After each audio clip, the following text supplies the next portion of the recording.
వర్షం పడుతుంది. వర్షపు నీరు అనేది చాలా స్వచ్ఛమైన నీరు. దీన్ని మేము ఏ విధంగా దీన్ని మంచినీటి కింద మార్చుకుంటున్నామో చూడండి. పైన పడిన నీరు ఈ పైప్ ద్వారా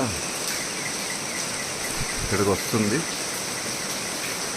ఇక్కడి నుంచి ఫిల్టర్, ఇది ఫిల్టర్ అనమాట. అంటే ఈ ఫిల్టర్లో 5 స్టేజ్ల్లో ఫిల్టరేషన్ జరుగుతూ ఉంటుంది.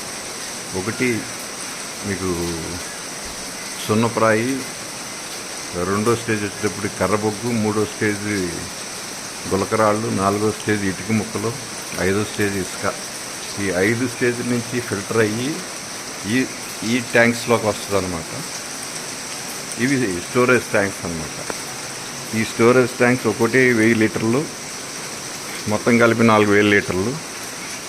అంత స్వచ్ఛమైన నీటిని ఒడిసి పట్టుకుని దీన్ని మనం తాగటం వలన మోకాళ్ళ నొప్పులు కానీ లేదా గ్యాస్ట్రిక్ ప్రాబ్లమ్స్ కానీ ఉండవు.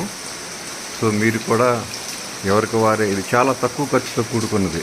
మొత్తం మీద ఈ 4 ట్యాంక్స్ వచ్చి 8,000 ఒక్కొక్కటి, 4 8 32,000. ఇదొక 5,000, 37,000, 40. మీకు రమారమి ఒక 50-60,000లో మీ ఇంట్లో మీకు అనుకూలంగా ఇవన్నీ అమర్చుకుంటే కనుక ఈ దేవుడిచ్చిన నీరుని, స్వచ్ఛమైన నీరుని తాగటం వలన మనకి ఏ విధమైనటువంటి అనారోగ్యాలు రావు.